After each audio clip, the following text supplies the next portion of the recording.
La presentación.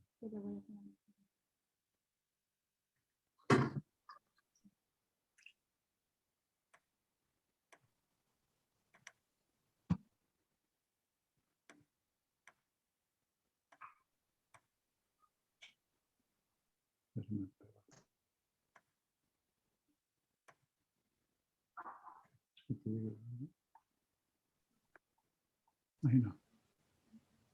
Un momento.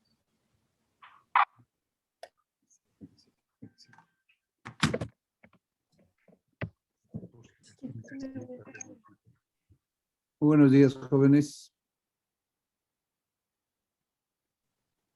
Buenos días. A todos. Buenos días, doctor. Buenos días, doctor. Vamos a continuar con un segmento corto de nuestra clase del día de hoy para revisar algunos casos clínicos y en base a eso ya dar por terminada esta clase de aplicación o de uso de los antidiabéticos orales. Primero que todo, quisiera preguntarles si de parte de ustedes de la clase de ayer o de antier hubiera alguna pregunta que quisieran que les ayudara a resolver.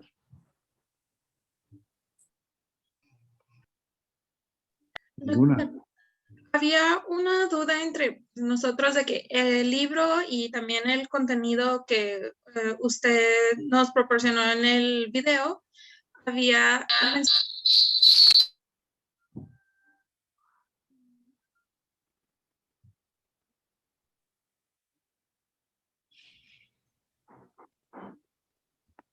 ¿Se congeló? Sí.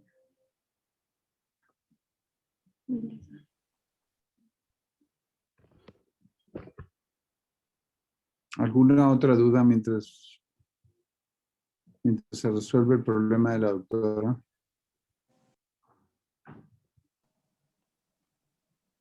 ¿Ninguna otra duda? No, doctor. Doctor, yo tengo una duda, que es, yo creo que es un poquito más como también lo que vamos a ver hoy. O sea, algo que con los videos que he visto me ha quedado la duda que si está justificado o no, o hasta qué punto podría justificarse que a un paciente que tenga o sea, que no tenga todavía diagnóstico de diabetes y tampoco tenga todavía prediabetes, simplemente que tenga pues bien reconocido su resistencia a la insulina, que tenga familiar de primer grado con diabetes, perdón, que tenga signos de resistencia también, que tenga, no sé si es mujer, que tenga ovario poliquístico, que si es hombre tenga, por ejemplo, alopecia androgenética y sea joven, o que tenga acantosis nigricans, que está justificado, o sea, si estaría justificado darle tratamiento con metformina, además del cambio del estilo de vida, que sería lo más básico, o simplemente seguir así y hasta que ya tenga diabetes darle tratamiento farmacológico. Bueno, aquí lo que deberíamos aplicar es lo que fue un estudio realizado ya hace un buen número de años y que fue el estudio DPP o Programa de Prevención de Diabetes.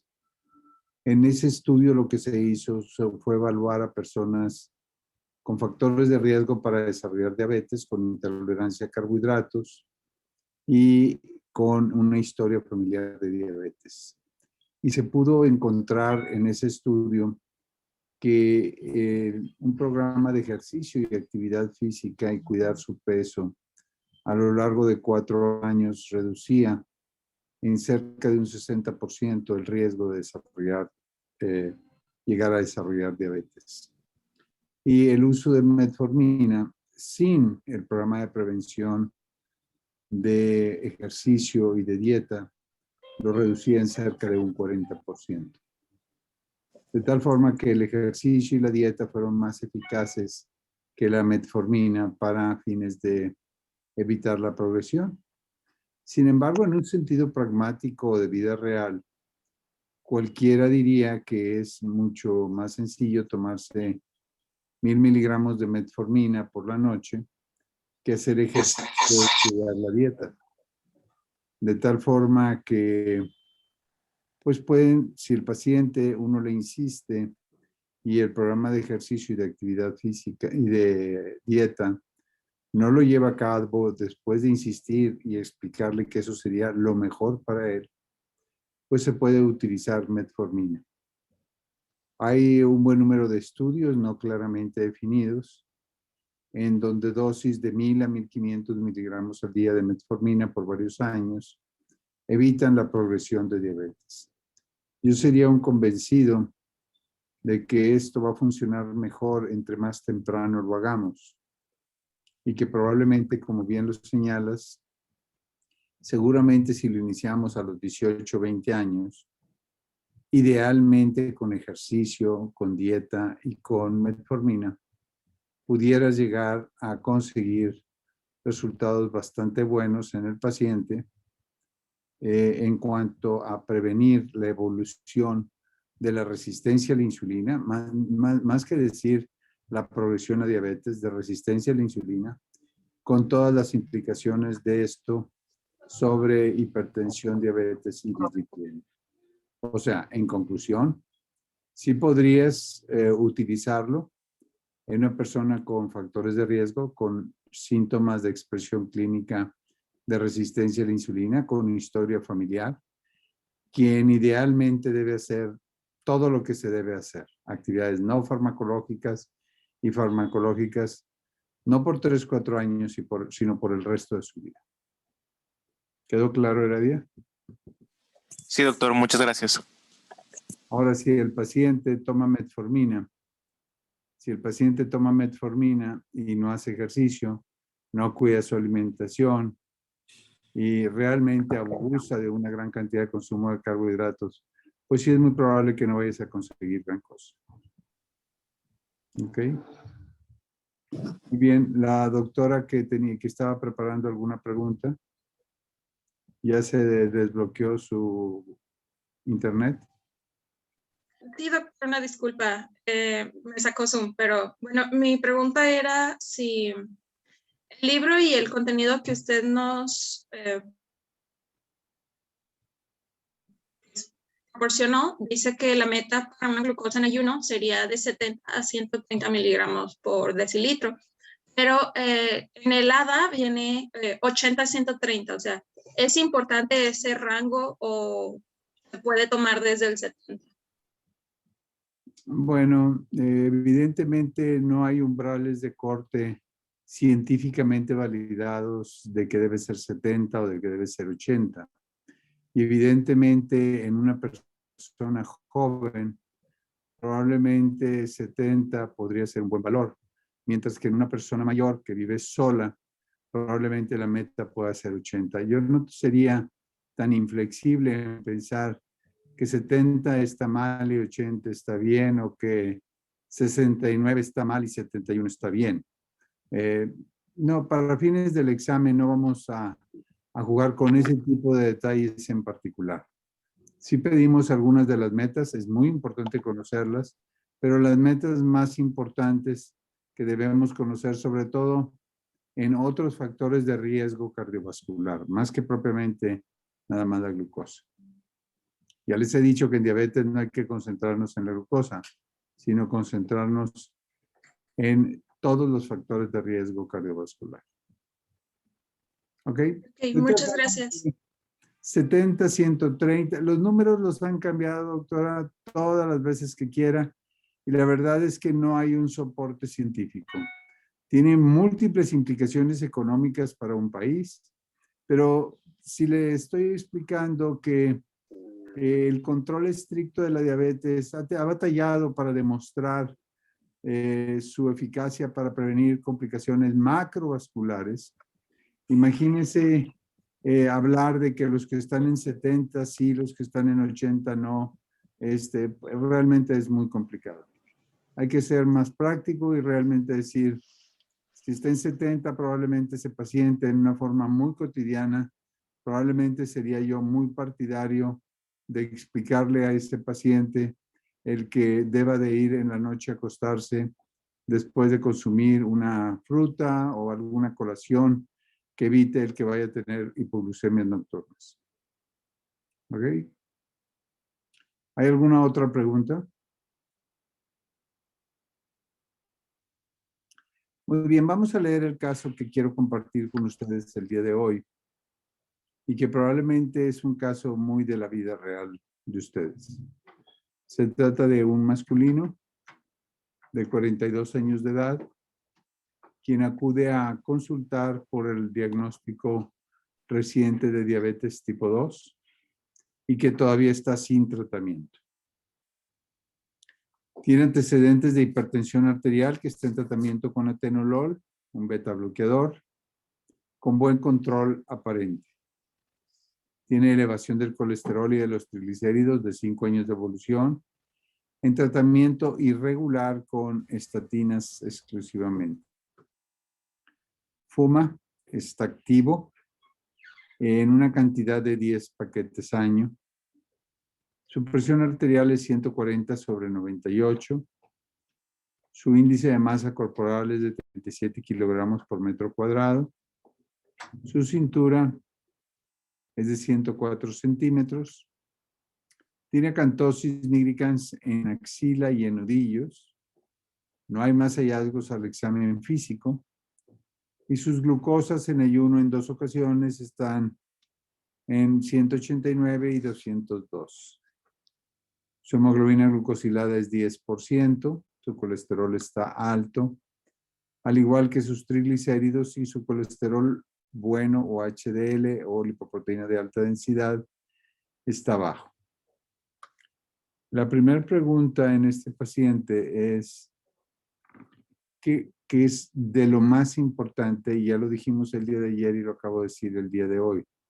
Doctora Sabrina, ¿qué otros aspectos, además de la glucosa, deben ser considerados y controlados en este paciente? Buenos días. Los triglicéridos, porque los tiene altos, creo que aquí venía, sí los tienen 306, entonces están casi al doble. También la hipertensión, creo que decía que estaba tomando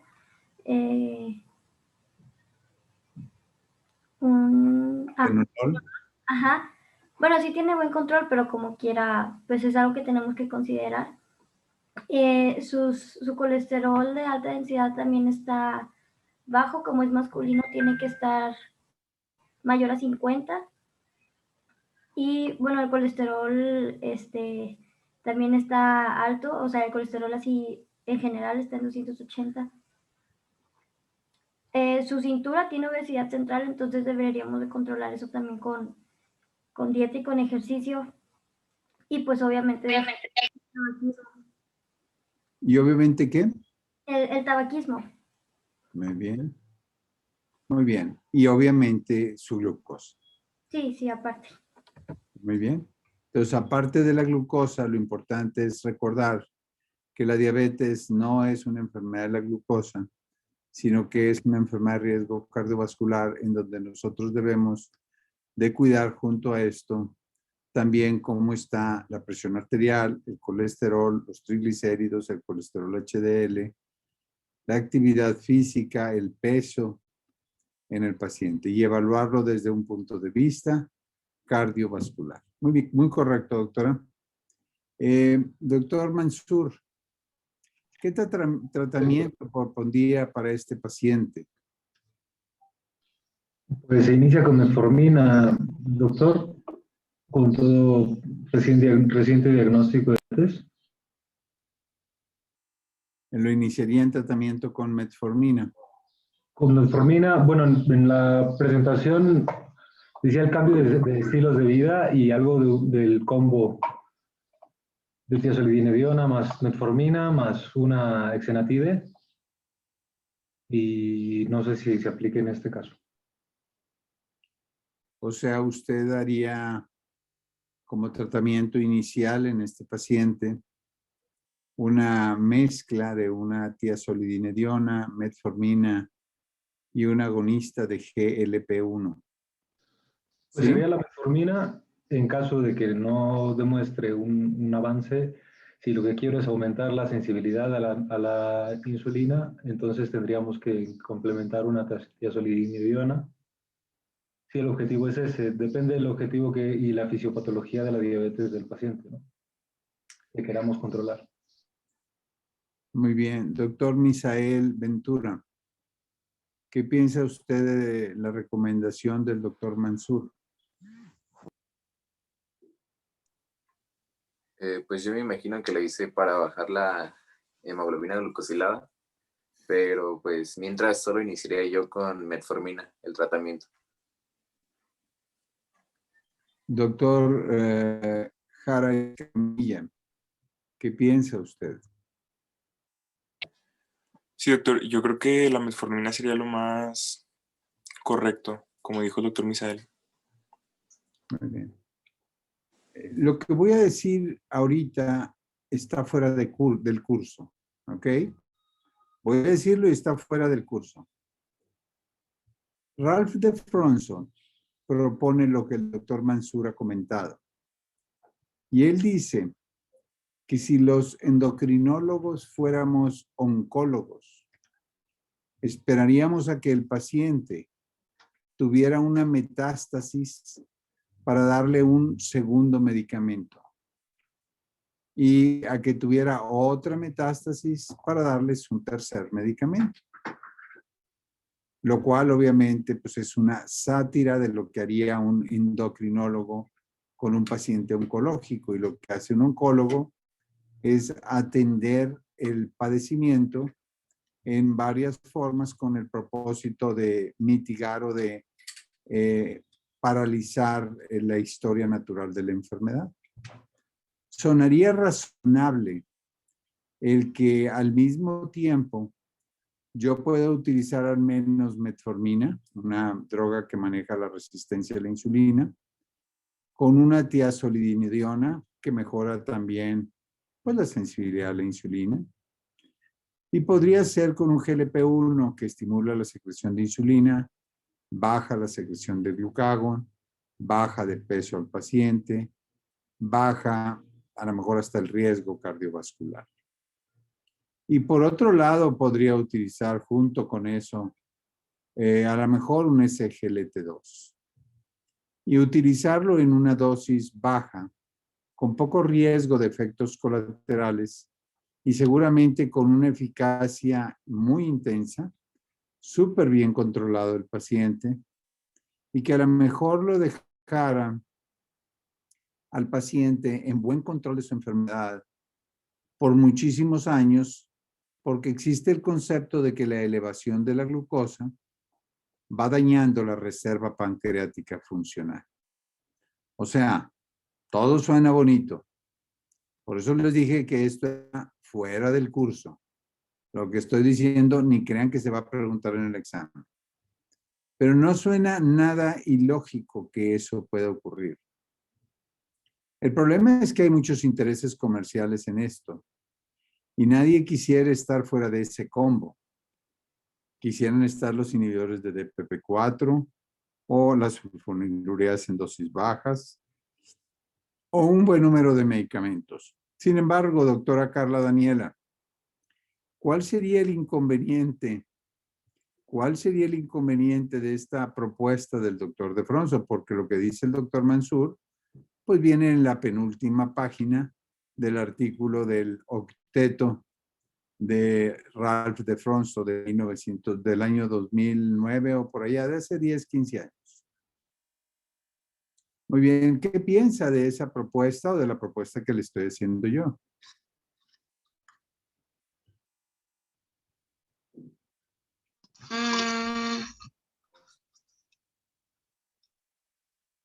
No. No piensa nada. A ver, doctora, nada más dígame, ¿qué pensaría de lo que estoy diciendo? Sí, se me cortó tantito el audio, entonces no escuché Muy bien, lo vamos algunas a dejar cosas. para más adelante, doctora. Doctora Adriana Ok. Domínguez, ¿qué piensa usted de lo que propuse ahorita o de lo que propuso Ralph de Fronzo? Pues no sé, o sea, yo me quedaría con que debería de ser el tratamiento con metformina en lugar de esperarnos. Entonces, nada más dígame por qué estoy equivocado en la propuesta o por qué el doctor de Fronzo está equivocado. ¿O cuál sería el inconveniente de esa propuesta? Bueno, no sé, es que yo a lo mejor pienso que es un tratamiento, o sea, primero debería de ir empezando por lo más leve, con lo que mejor se tolera por la mayoría de los pacientes, en vez de luego, luego. Imaginémonos que don Juanito hoy tiene un cáncer. Ujú. Y entonces usted le dice, don Juanito, ahorita le voy a empezar con una medicina.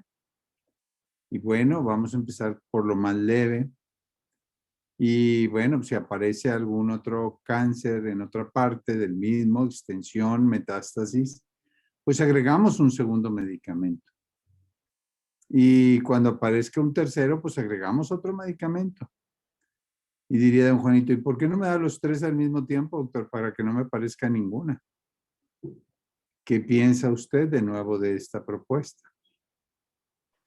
Bueno, si lo pone así, pues sí está, Pues así lo puse desde el principio. sí, sí. Y así lo propone el doctor de Fronzo. Guillermo Esparza, ¿qué piensas de esto? Bueno, aunque la diabetes no es cáncer, pero así como lo propone, es muy lógico. Podríamos aplicar el dicho de después de niño ahogado, pozo tapado, doctor, porque pues ya sabemos cómo va a evolucionar realmente este paciente. Entonces yo sí me aventuraría a darle un segundo o inclusive un tercero medicamento en conjunto. Muy bien. Y doctora Olga Alemán, ¿usted qué piensa?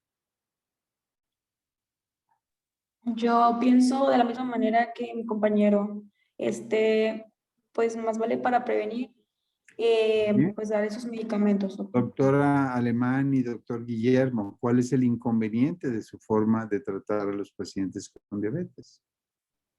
Ya tengo 4 manos ahí arriba levantando la mano. Necesito que por favor ya le den el clavo. Sí, doctor, pues podría generar una resistencia quizá a algún medicamento en dado caso de darlo antes de que lo necesite. Que haya una hipoglucemia, doctor. Un segundo, un segundo. Que haya una hipoglucemia, dice Guillermo. Bueno, la metformina no produce hipoglucemia, las tiazolidinedionas no, y los GLP-1 podrían producir una hipoglucemia leve moderada, prácticamente tampoco. Acuérdense que los agonistas de GLP-1 los utilizan personas sin diabetes con obesidad para bajar de peso. ¿Ok? Entonces el riesgo de hipoglucemia de ese combo no sería alto. Ya aparece Mitin allá de arriba, ya tengo cerca de 8 manos levantadas, ya casi voy a sumar. A ver, doctora Daniela González. Doctor, sería pues el costo. Hay que considerar las posibilidades del paciente. No puedes darle todos los medicamentos que quisieras de golpe. No Hay que es ir una mala escalándolo. opción terapéutica en ningún momento dado. No es una mala opción terapéutica, podría ser razonable. A lo mejor no utilizar uno, pero sí utilizar la mezcla de 2 medicamentos, o por qué no, hasta de 3. Pero el inconveniente indudablemente es de que dijo por ahí su compañero que la diabetes no es cáncer. Si nos ponemos a ver realmente cuánto cuesta el cáncer y cuánto cuesta la diabetes tratarla, nos daríamos cuenta que tratar la diabetes es muchísimo más invalidante, mortal y costoso atender. El problema, efectivamente, doctora Daniela, es costo de la prescripción. Entonces, podríamos ir por alguna opción no costosa que pudiera atacar en 2 o 3 diferentes mecanismos la atención del paciente. Y es por eso que ustedes van a encontrar hoy muchas marcas comerciales de metformina mezclada con glucosúricos, o metformina con tiazolidinedionas, o metformina con inhibidores de DPP, o metformina con sulfonilureas. ¿Ok? Y bueno, esa es una forma de que sin darle muchas pastillas a un paciente, lo empieces a controlar. Sin embargo, yo regreso a lo que dijera el doctor Mansur, y definitivamente, metformina sería, en un sentido pragmático de vida real, el medicamento 1 a utilizar en este paciente. Muy bien, doctora María del Carmen, dígame usted, ¿cómo le daría metformina? ¿Qué le daría de metformina? Si ella le dijera, doctora, ¿qué marca me recomienda? ¿Qué le diría? Pues tendría que considerar las posibilidades del paciente. Podría darle una marca genérica. Muy correcto. ¿Que me va a costar cuánto, doctora? Abajo de 100 pesos. Muy bien. Y podría yo a lo mejor desembolsar un poquito más en mi presupuesto. Dígame 3 marcas que puede utilizar para el paciente. La verdad, desconozco, doctor. Muy bien, tienen que conocerlo porque yo no sé dónde les dijeron ustedes que las marcas comerciales están prohibidas y que no deben aprenderlas. No hay ninguna duda absolutamente que ustedes tienen que saber marcas comerciales porque el paciente puede llegar y decirles que está tomando Ficonax o Predial o Davex o Anglucid, no sé lo que quieran, Predial, etcétera, y por consecuencia debe de saberlos. Doctor Mario Reyes. ¿Y cuánto le daría de metformina, doctor Mario? Me perdió el doctor Mario Reyes. Acá Aquí está. está, doctor. ¿Y cómo le haría la prescripción, doctor Mario? Bueno, como primera dosis son 850 miligramos después de cenar y ya después de unos días vas aumentando la dosis, doctor. ¿A cuánto, doctor? La máxima es 2550 miligramos. O sea, 3 tabletas al día, doctor. Sí, 3 tabletas de 850, pero al inicio no. Doctor, si yo me voy a tomar una tableta, ¿a qué horas me la tomo? Al inicio del tratamiento es después de cenar. ¿Por qué, doctor?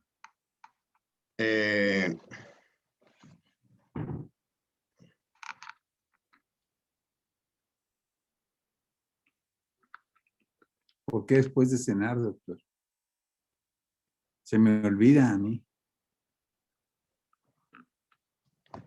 Ya ustedes después de cenar lo que quieren es pues, ver tele y andar haciendo otras cosas. No creo que sea andar tomando pastillas. ¿Qué quiere dar la doctora anoche? Bueno, es que es un antihiperglucemiante, bueno, y también va a disminuir la resistencia a la insulina. Y durante la noche va a funcionar de una mejor manera. Correcto, doctor, muy correcto lo que está señalando. La resistencia a la insulina tiene un ritmo circadiano y es más intensa durante la noche, pero esa no es la única razón. La más importante, ¿cuál es, doctora Hilda Kareni?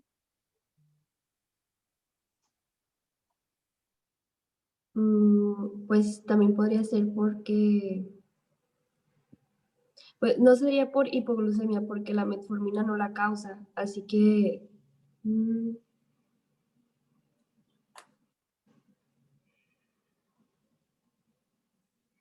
la verdad no sabría, doctor. La verdad no sabría. Doctora Sandra Maite.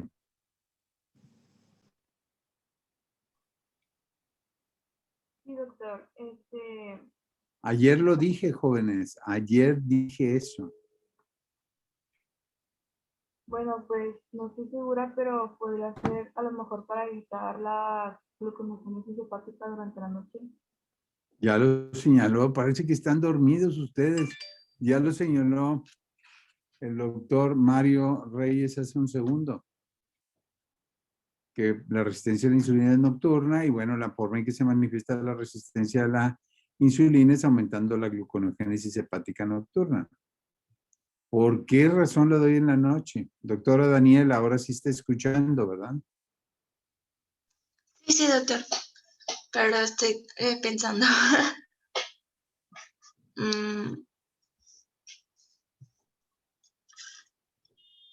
Doctor Isaías García, ¿tiene la respuesta? Pues yo me imagino que para que no resienta los efectos adversos, ¿no? Lo que es la náusea, los vómitos, pues si está dormido no se va a dar cuenta. Claro, y lo dije el día de ayer. Lo dije el día de ayer, que 1 de cada 5 de estos pacientes, sobre todo al inicio del tratamiento, presentan náusea. Y bueno, si estás dormido, pues no te vas a dar muy fácilmente cuenta de la náusea. Esa es la razón. Generalmente empezamos con 850 miligramos, luego agregamos 425, o sea, media tableta en la mañana, 500 miligramos en la mañana. Hay tabletas de 500 miligramos y luego lo aumentamos a 850 mañana y noche. Y bueno, si ya estoy muy cerca del control de la glucosa, generalmente paso a 1000 miligramos mañana y 1000 miligramos noche. Y como les decía el día de ayer, sé perfectamente el conocimiento, pero les diría claramente que no hay necesidad de subirlo generalmente más de 2000 miligramos porque no voy a obtener un beneficio mucho mayor. Pero si alguno de ustedes quiere hacerlo, claro que la dosis tope son 2550 miligramos. Muy bien. Y les dice un paciente, doctora Ana Isabel Torres, les dice el paciente, doctora, pero yo soy muy curioso, siempre ando en Google checando cosas y encontré que la vitamina B, la metformina baja los niveles de vitamina B12. ¿Cómo la ve? ¿Tomo alguna tableta con vitamina B12 o qué me recomienda usted? Pues decía que la deficiencia de vitamina B12 era muy, muy raro que se presentara, entonces... ¿Cómo? Que era extremadamente raro que se presentara cuando se tomaba metformina. Muy bien. De hecho, algún estudio que hicimos aquí en el hospital hace unos 5 años o 4 años, demostramos en una cantidad de pacientes cercano a los 800 pacientes que habían tomado metformina por meses, años y décadas. Demostramos que la incidencia de deficiencia de vitamina B12 o de ácido fólico en los pacientes realmente era extremadamente baja. Muy bien. Doctor, sí. Tengo una duda. ¿Y en ese caso aumentaría la incidencia si los pacientes son veganos? No, absolutamente. Nuestro cuerpo está muy bien hecho. Ok. El cuerpo está muy bien hecho. Nadie tiene que andar tomando vitaminas a menos que tenga problemas muy específicos. Una enfermedad intestinal crónica con mala absorción, la resección de 2 o 3 metros de intestino delgado, una gastritis atrófica, una colitis ulcerativa crónica inespecífica, o etcétera. Enfermedades realmente en quienes se produce esto, anorexia nervosa, bulimia, etcétera. Pero en alguien así que está en dieta sin carbohidratos o vegano o etcétera, o que no come esto, no come el otro, le juro que no tenemos ningún problema. ¿Ok? Gracias. Ahora, si se quiere tomar una tableta al día de un multivitamínico por un mes, cada 6 meses, pues podría hacerlo, pero no es necesario. Muy bien. Ahora la siguiente pregunta, déjenme pasar al siguiente grupo. Doctor Diego Alvarado, si resultara ser que la administración de metformina no fue suficiente para controlar la glucosa en el paciente, y ya estoy manejando otros factores de riesgo cardiovascular bien, como el ejercicio, el tabaquismo, la dieta en el paciente, y su metformina lo está tomando bien. Estoy en 1700 miligramos y los valores de glucosa andan casi en los 200 miligramos en ayuno. ¿Qué sugeriría usted? ¿Qué agregaría usted? ¿Cuál es el medicamento de segunda elección? Pues bueno, ya que aquí como tal la metformina no está logrando las metas, como aquí refiere la pregunta, pues podríamos optar por algún otro tipo de medicamento que, digamos, actúe de diferente manera, o sea, en otra ruta, no sé si por así llamarlo, como pudiera ser un inhibidor de la SGLT2, o un glucosúrico, vaya. Aunque hay que considerar, obviamente, pues, el contexto socioeconómico del paciente, ¿no? Porque, por ejemplo, son medicamentos un poco más del costo más elevado. Muy bien. O sea que los SGLT2 o glucosúricos son el medicamento de segunda elección. Sí, sí, yo daría un SGLT2, un inhibidor del SGLT2. O sea que los SGLT2 son el medicamento de segunda elección. Pues no es como que haya un medicamento de segunda elección, porque, o sea, no es como que esté consensado de que ese es un medicamento de segunda elección. Podríamos Yo optar. le quiero dar un análogo a GLP-1, ¿me diría usted que estoy equivocado? Por supuesto que no. Si yo le quiero dar al paciente una sulfonilurea, ¿estoy equivocado? No. Muy bien. Creo que el doctor Diego hizo un muy buen análisis de lo que tenía que manejar y definitivamente, bueno, pues la opción terapéutica que él propone, si es viable, en un momento dado en base al presupuesto del paciente, pues es muy buena opción. ¿Cuál le daría, doctor? Doctor Diego. ¿Qué SGLT2 le daría? Era, no recuerdo mucho el nombre, era cana. La verdad es que no recuerdo canaglitas, no recuerdo muy bien el nombre de los inhibidores.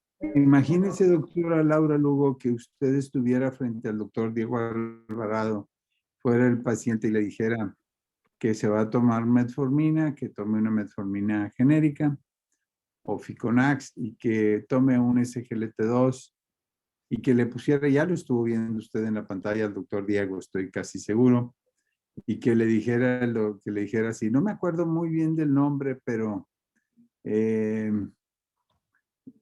haría usted, doctora? ¿Le ayudaría? ¿Le diría, no se mortifique, doctor? Yo lo checo en Google. Le diría, inciso A, inciso B. Le diría, doctor, pues yo entiendo que es imposible que se sepa todas las medicinas. Inciso C, diría, doctor, yo le pregunto al farmacéutico. Inciso D, yo le diría, en segunda oportunidad vemos si se acuerda del nombre de la medicina. O inciso E, sale corriendo del consultorio. Yo esperaría que me dijera el nombre de la medicina, doctor. ¿Usted esperaría como cuánto tiempo quiere que esperemos al doctor Diego, doctor Laura? ¿Unos 15 minutos más o menos? Menos, pierdo la paciencia. Es una sátira lo que estoy diciendo, evidentemente. Esto lo hago, jóvenes, nada más porque hay medicamentos que yo lo entiendo bien claro que ustedes no se tienen por qué aprender. O sea, por ejemplo, medicamentos oncológicos. Apréndetelos para un examen, conócelos, léelos, pero pues más vale que si no eres oncólogo no trates un cáncer. Yo creo que hay medicamentos para el tratamiento de un tumor hipofisario, para el bloqueo de hormonas sexuales, o lo que ustedes quieran, que dices, pues conózcanlo, pero más vale que no se lo aprendan, que no lo receten. Pero un medicamento antidiabético, créanme jóvenes, están obligados a saberlos. Están obligados a saberlos porque de una u otra forma van a tener que prescribirlos. Cuando menos que se sepan 1 o 2 de cada grupo terapéutico. No pretendo que se sepan las dosis de todos, pero sí saber, por ejemplo, 1 o 2 marcas de metformina, saber un par de marcas en un momento de SGLT2, la canaglifosina, la dapaglifosina, la empaglifosina, o lo que ustedes gusten. Saber en un momento dado algunos inhibidores de DPP4, etc. Entonces, Diego, tarea. Definitivamente que sí hay necesidad de saberte los nombres y bueno, ¿cuáles les recetarías? Ya te lo dije. Bueno, buscar alguna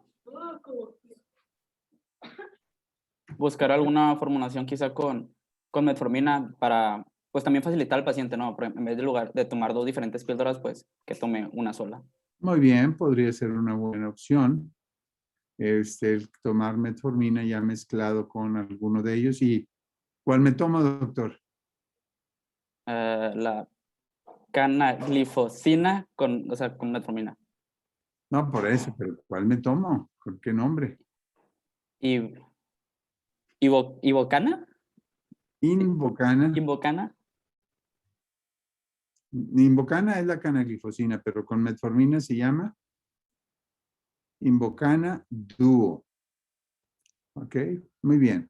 No los estoy obligando ni les voy a preguntar nombres comerciales, pero se lo tienen que saber, jóvenes, de algunos de ellos. Diabetes es una enfermedad que todo mundo va a estar involucrado con su manejo. Doctor Sebastián, ¿y qué le daría usted al paciente después de metformina? ¿También le da un SGLT2 o le daría alguna otra opción terapéutica? Ándele, doctor Sebastián. Porque no se van a encontrar muchos pacientes como la doctora Laura Lugo que la va a esperar hasta que usted se acuerde y me quiera contestar. Pues si veo que sí es una opción viable, pues sí le podría dar ese.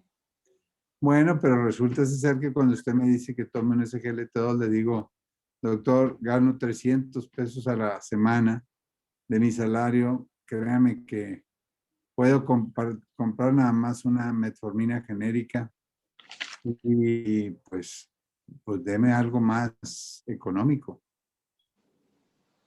Bueno, pues si el paciente no cuenta con un buen recurso socioeconómico, pues podríamos ir por lo más barato, que es una sulfonilurea. ¿Las sulfonilureas es el más barato? De los más baratos. De los más baratos. Muy bien. ¿Y cuál le darías? ¿Cuál le daría, doctor Sebastián?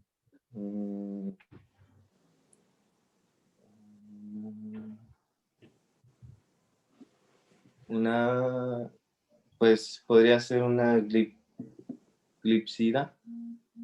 Glipizida está suspendido del mercado desde hace 1 año y medio. Okay. Probablemente vuelva a ver.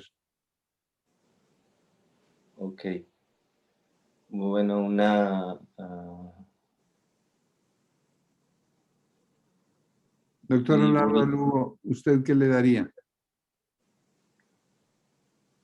Si estamos hablando que le vamos a dar una sulfonilurea, pues tenemos la más conocida que es la glibenclamida o glipurida, creo que es el otro nombre. Sin embargo, no me sé el nombre comercial. Gliburida es en inglés. Ok. En castellano. Pero no me sé el nombre comercial. ¿Mandé? Que no conozco el nombre comercial, doctor. Sí, bueno, lo que le decía nada más es que gliburida es el nombre en inglés, en español es glibenclamida. ¿Algún nombre comercial que conozcas? Me dice que no conoce. No, de sulfonilureas no. Muy bien. ¿Y vamos a suponer que no sabe el nombre comercial, pero bueno, le receta Euglucón si usted quiere, Eudapar si usted quiere. Pero la pregunta es, ¿qué dosis me da, doctor? De glibenclamida.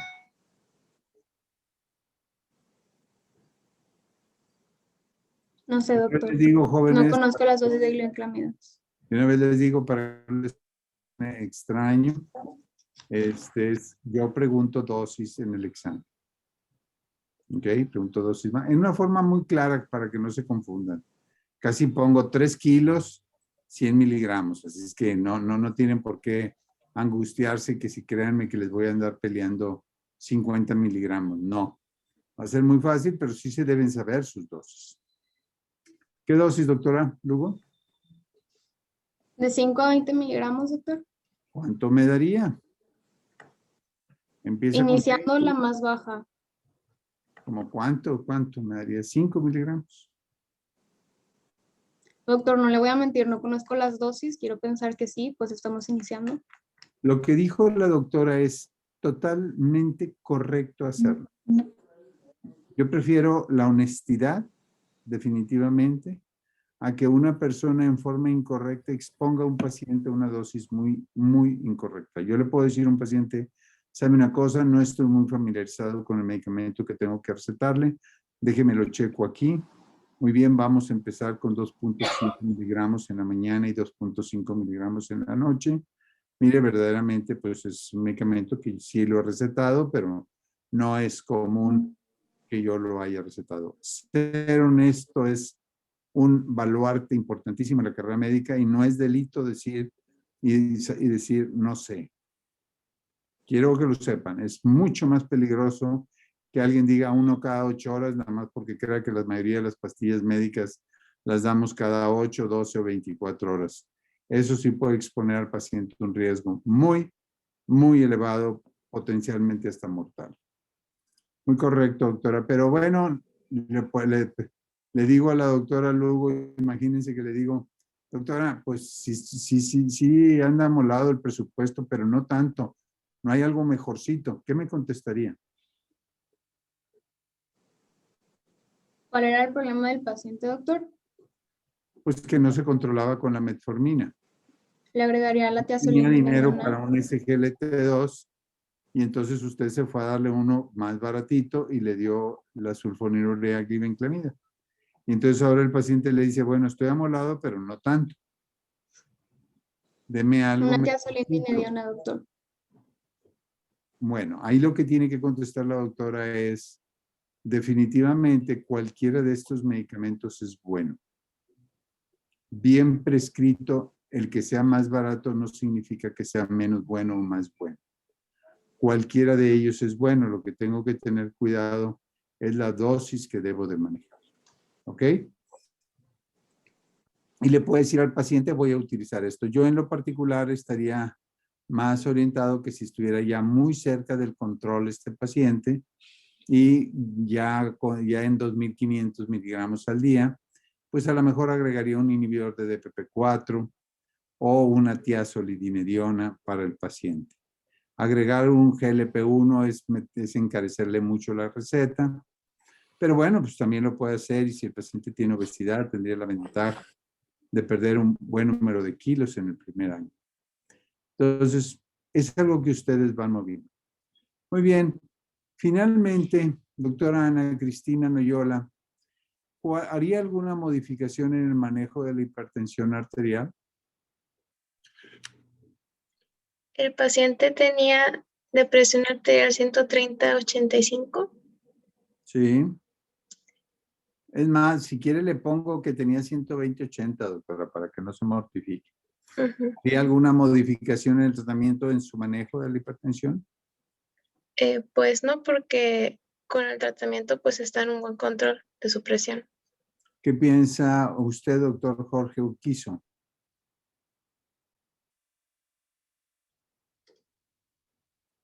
Ay, disculpe. Pues también pienso lo mismo si, pues con el tratamiento que ahorita está llevando, su presión arterial está bien, pues para qué agregar o cambiarle el medicamento.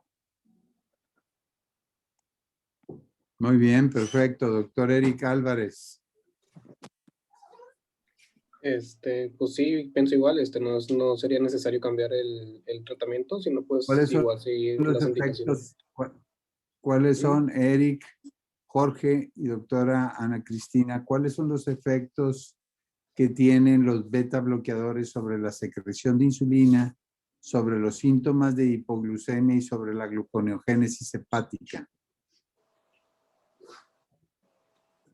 Ese es el problema. Todos los beta bloqueadores son medicamentos que afectan el control de la glucosa en los pacientes y van a tender a producir descontrol glucémico. Por consecuencia, ustedes deberán de utilizar medicamentos que no agreguen más carga. Imagínense que ustedes están dando un medicamento que estimula la secreción de insulina, pero al darle un atenolol, disminuyen la secreción de insulina. Pues hagan de cuenta que están mezclando frío con caliente. Que va en un momento dado a estimular la producción hepática de glucosa, o etcétera. Entonces, jóvenes, definitivamente beta bloqueadores no es un buen medicamento, aunque estén consiguiendo metas, no es un buen medicamento para el control de la hipertensión en alguien con diabetes. Yo no digo que no se puedan utilizar, sí se pueden utilizar, pero hay que tener cautela porque en un momento dado esto puede definitivamente agravar o dificultar el control glucémico o llevar al paciente a lo que se llama a una falla secundaria antidiabéticos orales con la necesidad de agregar o cambiar otro medicamento simplemente porque ustedes no están seleccionando adecuadamente el antihipertensivo del paciente. Pues jóvenes, creo que, aunque hay otro caso más, hay algunos casos más, la verdad es que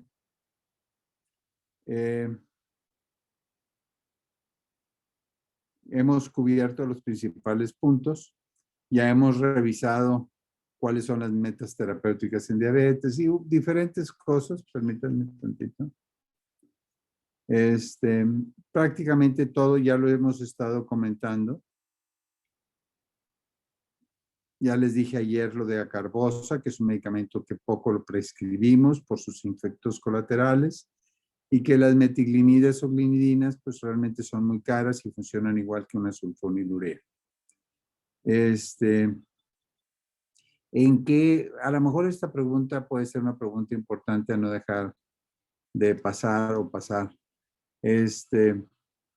Doctora Daniela Marcial, ¿cuál sería el escenario en el que usted rápidamente, independientemente del bolsillo del paciente, pasaría a utilizar metformina con una sulfonilurea?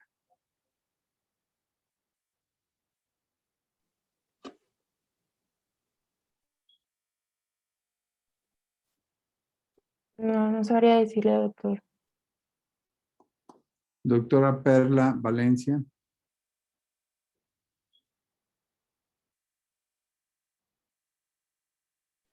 No, doctor, la verdad, no sabría. Doctora Alejandra Barrera.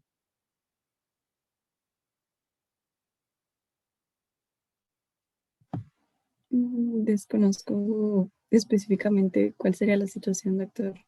Todos los medicamentos en los pacientes con diabetes están diseñados a ayudar a perder peso. Metformina, GLP-1, glucosúricos. La tiazolidinediona va encaminada a aumentar de peso, pero es a expensas de retención de agua. De tal forma que la única circunstancia en donde yo rápidamente pasaría metformina a una sulfonilurea sería un paciente con diabetes tipo 2 muy delgado, que me sugiere que tiene deficiente secreción de insulina y por eso es delgado, y en el quien voy a tratar de estimular la secreción de insulina. De hecho, es probable que ese paciente falle sulfonilureas y que tenga que entrar en tratamiento con insulina en un corto plazo. Ver en diabetes tipo 2 a alguien delgado sugiere que probablemente es una diabetes tipo LADA, que ustedes ya vieron o van a ver estos días. Ya lo debieron haber visto. que son pacientes que tienen una falla secundaria antidiabéticos orales alta, o son pacientes que tienen una pobre reserva pancreática funcional, y esos pacientes frecuentemente requieren tratamiento con insulina en etapas tempranas de su enfermedad. ¿Okay? Doctor, yo tengo una pregunta. Lo que dijo ahorita era que le dábamos metformina y agregábamos una sulfonilurea o quitamos Claro, metformina. sí, Ok, agregar. Agregan. Siempre es, aún ese paciente seguramente tiene resistencia a la insulina. Ahora, si alguien me dice, pero no es obeso, acuérdense que no todos los pacientes tienen que tener todo, no todas las gripas son iguales. ¿Ok? Entonces, pudieras hacer que el paciente, sin embargo, pudiera ser que un paciente delgado no fuera un paciente sin una gran resistencia a la insulina. Entonces, podrían en un momento dado alguien decir, ¿sabe qué, doctor? Yo no, a este paciente le di metformina, no bajó ni 1 miligramo la glucosa, no tiene acantosis, no tiene hígado graso, no tiene alopecia, no tiene esto, no tiene historia familiar de diabetes. Yo creo que su mecanismo no está relacionado a resistencia a la insulina, se lo voy a quitar y le voy a agregar otro medicamento. Pues es válido. Es válido. Definitivamente que bajo un razonamiento de ese tipo es correcto que alguien pueda retirar metformina y agregar otros 2 antidiabéticos orales o irse a tratamiento con insulina intermedia nocturna. ¿Ok? Doctor, ¿Sí? hablo Marisol. Tengo una duda. Ahorita con lo que mencioné de las desolinedionas, que esas provocan aumento de peso por el edema. ¿No se sumaría también el efecto del desplazamiento de la grasa visceral a la grasa, a los tejidos subcutáneos? ¿O es solamente por el edema? Los pacientes, bueno, lo primero que hay que ver es que la ganancia de peso de los pacientes no es producido por ganancia de grasa, sino que es producido porque retienen 2 a 5 libras de agua, o sea, 2 a 3 litros de agua. Si usted me dice que estos pacientes en forma benéfica metabólica disminuyen su grasa visceral y la pasan a la grasa subcutánea, lo cual beneficia el metabolismo de los azúcares, no hay ninguna duda que es correcto y eso ha sido demostrado desde hace más de 10 años. ¿Quedó claro? Pero eso Sí, no, doctor, gracias. eso es, haga de cuenta, se le va medio kilo de grasa del vientre al tejido subcutáneo. O sea, ahí queda, no es de que usted aumente de peso ahora en grasa subcutánea. No, doctor. Es simplemente migra, porque todo el mundo siente y ve al adipocito como si fuera la lonja. ¿Sí me explico? Un tejido estático así. El adipocito es una célula de lo más activa metabólicamente y puede migrar de una parte de nuestro cuerpo a otra parte de nuestro cuerpo. Súper interesante. Ahí junto con ellos están los pericitos, que también son células súper importantes en reparación y daño tisular. Y bueno, muchas cosas que el día de hoy no es el tema para estarlo comentando. Pero bueno, de tal forma que no es raro que la grasa se puede ir de un lado a otro. ¿Ok? Ok, gracias, doctor. De nada. ¿Hay alguna otra pregunta? Sí, doctor, yo. ¿Sí? Mi pregunta era nada más que si podía repetirle el por qué no se podía dar de beta-bloqueadores junto con o sea, con el tratamiento del paciente, vaya, ¿por qué tenemos que cambiar? ¿Por qué tendríamos que cambiar el tratamiento para hipertensión? Porque, porque independientemente de que se consigan las metas, los beta bloqueadores afectan en forma negativa la homeostasis de la glucosa a través de efectos en la secreción de insulina, la producción hepática de glucosa y bloqueando los síntomas de hipoglucemia. En caso de que el paciente presente hipoglucemia, no va a poder saber que tiene hipoglucemia. ¿Cuáles son los efectos? Encantado, los puede checar en cualquier libro, doctor. En cualquier libro viene los efectos del bloqueo beta-adrenérgico sobre la gluconeogénesis hepática y la secreción de insulina. ¿Ok? ¿Alguna otra pregunta? Escuché que había alguien más preguntando algo. Sí, doctor. ¿Habría algún escenario en donde sí se utilizaría la acarbosa? Porque no que sé que había mencionado que es muy raro y que, o sea, no es aconsejable, claro, porque si entra en un estado de... Fisiopatológicamente usted podría utilizarlos para disminuir la elevación de la glucosa postprandial. Si usted me pregunta a un servidor, en 30 años jamás he dado una receta por acarbosa. Si usted le pregunta a los endocrinólogos del servicio, jamás lo hemos dado. ¿Por qué? Porque estimula mucho la fermentación de azúcares en el tubo digestivo con la producción de flatulencias y la verdad es de que no tiene una potencia antidiabética significativa. Pero bueno, contestando su pregunta, si habría algún escenario. Pues yo hasta ahorita no lo he encontrado, doctora, pero si quisiera disminuir en algún paciente que es imposible evitar elevaciones muy intensas de la glucosa postprandial, podría darle un bloqueador de la absorción de azúcares en el tubo digestivo. A lo mejor el inconveniente van a ser flatulencias y nada más. Y lo del caso de hipoglucemia, ¿no? De que si, o sea, si nos llega con un caso de hipoglucemia y está tomando la carbosa, pues no se le puede dar cualquier polisacárido, no lo va a absorber, se le tendría que dar directamente la glucosa, ¿no? Algo así. Bueno, ese es otro punto, no me lo preguntó eso, pero sí, claro, en caso de que un paciente esté utilizando carbosa junto con otro antidiabético que induzca hipoglucemia, porque la carbosa no produce hipoglucemia, usted tendrá que darle un monosacárido, el que quiera, porque lo que hace la carbosa es bloquear a las alfa-glucosidasas intestinales, o sea, al desdoblamiento de disacáridos en monosacáridos, y por consecuencia, si usted le da disacáridos, pues no los va a poder, o oligosacáridos o polisacáridos, no va a poder el paciente absorber esos azúcares y tendría que manejarle tabletas de glucosa. Gracias, doctor. ¿Alguna otra pregunta, jóvenes? Bueno, nos vemos más adelante. Los veré cuando veamos la clase de síndrome de Cushing. Por allá los veré. Jóvenes, pónganse a estudiar. Todavía es tiempo de que no se les junte mucho material para el examen, para que no engruesen las filas de alumnos que no aprueban nuestro curso. Nos gustaría que todos pasaran. ¿Ok? Doctor, pero yo tengo una duda. Sí. Como en ese paciente optamos por la linidional, pero está en tratamiento para la hipertensión, ¿habría que tener cuidado con lo de la retención de líquidos o no aplica en este caso? No, no, es un edema periférico en miembros inferiores. Tendrías que tener cuidado en pacientes con insuficiencia cardíaca fundamentalmente. Gracias, doctor. Doctor, solo una última duda. El caso que usted dijo de la última pregunta, ¿cuál era? Es que no lo escuché bien. El de agregar a la metformina una sulfonilurea. Ya no sé de qué me está preguntando, doctora. Es que mencionó que cuál era el escenario en el que Una nosotros pregunta, agregaríamos. un comentario hace como unos 20 minutos.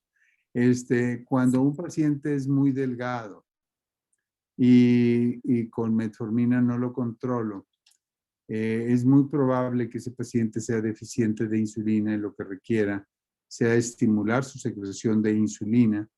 Y para eso el mejor medicamento que tengo para estimular la secreción de insulina son las sulfonilureas. De hecho, un efecto colateral, entre comillas, indeseable de las sulfonilureas es que los pacientes aumentan de peso. Entonces, probablemente en ese paciente podría ser conveniente utilizarlo, ya que todos los demás medicamentos inducen reducción de peso. Hay que recordar que el 90% de los pacientes con diabetes tienen obesidad. Entonces, la razón es esa. Sin embargo, les explicaba que es muy probable que ese paciente pueda, en cierta forma, tener una reserva pancreática funcional bastante disminuida. ¿Ok? Gracias, doctor. Nos vemos, estamos fuera de tiempo ya. Pónganse a estudiar, cuídense mucho. Gracias, doctor. Gracias, doctor. Que tenga buen día. Gracias, doctor. Gracias, doctor. Hasta luego. Doctor.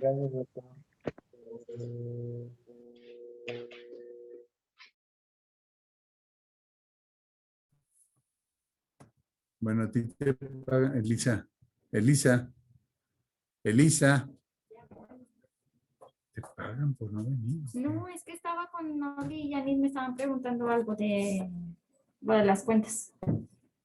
Parece que te pagan por no venir, ¿no? No es cierto. ¿Aquí le deja de presentar? Ya, gracias.